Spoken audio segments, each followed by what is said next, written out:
আসসালামু আলাইকুম বন্ধুরা, আজকে আমরা আমাদের কুয়েল পাখির ডিমগুলা আমাদের কালো মুরগির নিচে কুচো বসাবো। তো এখানে একটা মুরগি অলরেডি মুরগির ডিম নিয়ে কুচো আসছে, এটা 10-12 দিন হয়ে গেছে। আর এই মুরগিটা আজকে কুচো আসছে। এই দেশি মুরগিটা 14টা ডিম পারছে এবং আজকে অলরেডি কুচো এসে পড়ছে। তো সেজন্য আমরা এই ডিমগুলা জমাইছি বাচ্চা ফোটানোর জন্য।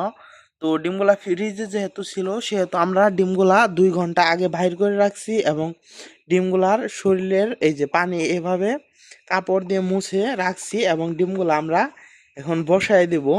তো এখানে এই যে মুরগির নিচে ডিম বসায় দেব। আর এই মুরগির ডিম যেটা আছে এটা হচ্ছে একটা টাইগার মুরগির ডিম। এই ডিমটা আমরা দেব। এই ডিমটার মূলত বাঞ্জা ডিম। এই ডিমটার ভিতরে বাচ্চা আসবে না। এই ডিমটা দেওয়ার প্রধান কারণ হচ্ছে যেন ডিমটা নষ্ট হয়ে গেলেও মানে যেহেতু এটা একটা নষ্ট ডিম সেহেতু এটা আর আমাদের কোনো কাজে আসবে না। যদি ভেঙে যায় বা নষ্ট হয়ে যায়, ফালানো যায়, তাহলে আমাদের কোনো লস হবে না। যেহেতু দেশি মুরগির ডিম আমরা একটা রাখি তাহলে ওটা লস হওয়ার সম্ভাবনা থাকে, সেজন্য আর কি আমরা একটা টাইগার মুরগির ডিম দিয়ে দেবো, তাও যেটা বীজ না। তো এই মুরগির ডিম দেব যেন মুরগিটা উঠে না যায় আর কি। ধরেন ডিম থেকে অনেক সময় শুধু কোয়েল পাখির ডিম দেখে মুরগি বসতে চায় না, সেজন্য আর কি আহ, আমরা একটা মুরগির ডিমও দিয়ে রাখবো। আর এটা বর্তমানে এই বাসায় আছে, এই বাসায় রাখা যাবে না, কারণ কোয়েল পাখির বাচ্চা যখন ফুটে বাহির হবে সেহেতু বাচ্চাগুলো দৌড়াদৌড়ি করে আশেপাশে ছুটে যেতে পারে। তো এই যে এই মুরগির যে এরকম বাসা আছে এই বাসাটা আমরা এই মুরগিকে দেব। বা অথবা আমাদের আরো বাসা আছে ওইগুলোর মধ্যে মুরগি আছে, আপাতত বাচ্চা সহ মুরগি আছে। তো 2-1 দিন পরে বাসাটা ইনশাল্লাহ চেঞ্জ করে দেবো। আর 5 দিন পরে আমরা ডিমগুলা ক্যান্ডেলিং করব। আর কালকে আমরা বাসাটা চেঞ্জ করে দেওয়ার চেষ্টা করব। আপনারা একটা মুরগির নিচে সর্বোচ্চ 25টা ডিম দেওয়ার চেষ্টা করবেন। এর থেকে বেশি ডিম যদি দিতে যান তাহলে আপনার মুরগির ডিম ভেঙে ফেলবে, বাচ্চা ওঠার সময় বাচ্চা পাড়িয়ে মেরে ফেলবে। তো আমি অনেকবার ডিম বাচ্চা ফুটাইছি, আমার চ্যানেলে অনেক ভিডিও দেওয়া আছে কিভাবে কোয়েল পাখি থেকে ডিম বাচ্চা নিতে হয়। তো আমি কিন্তু অনেকগুলা ভিডিও করছি।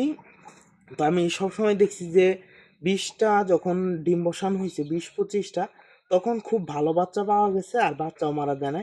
তো একবার আমরা 35টা ডিম বসাইছিলাম, ওই সময় আমাদের অনেকগুলা ডিম ভেঙে গেছিল এবং বাচ্চা ওঠার সময়ও মুরগি অনেকগুলা বাচ্চায় পাড়া মাইরা ফেলছিল। এই জন্য আপনারা সবসময় 20টা ডিম দেওয়ার চেষ্টা করবেন, 20 থেকে 25টা, এর বেশি দিতে যাবেন না। আমাদের কাছে 26টা ডিম আছে, 26টা ডিম আমরা বসাই দেবো।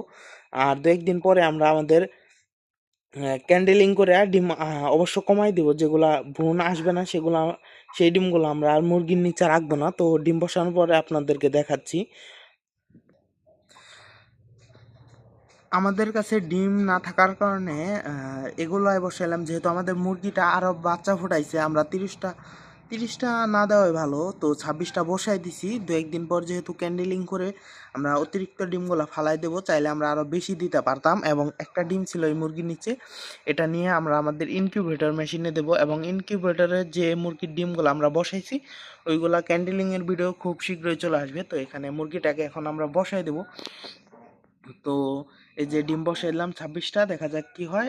পরের ভিডিও দেখতে অবশ্যই লাইক করে কমেন্ট করে চ্যানেলটি সাবস্ক্রাইব করে যাবেন ভবিষ্যৎ মানে পরে কি হয় সেটা দেখার জন্য।